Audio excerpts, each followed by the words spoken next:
ચૂંટણી લઈને ભાજપ આવવાની જ છે. બાકી કોંગ્રેસનો વિચાર કરતો હતો આજની હેડલાઇન વાંચી લેજો બાપુ શું બોલ્યા.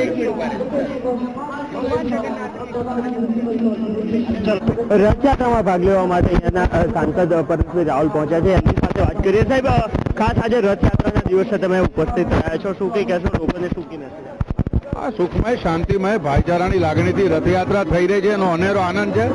જગન્નાથજીની કૃપા છે ગુજરાત ઉપર, આવી કૃપા રહે મારા દેશ ઉપર પણ, અને શાંતિ અને ભાઈચારાની સુખમય જિંદગી લોકો જીવે એ પ્રભુને પ્રાર્થના.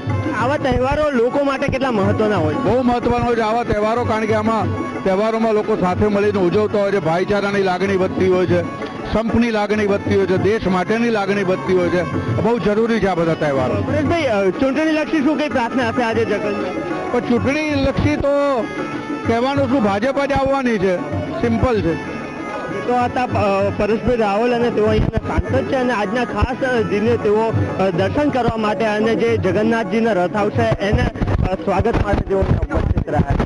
કેમેરામેન સિદ્ધાર્થ આચાર્ય સાથે નરેન્દ્ર રાઠોડ, અમદાવાદ.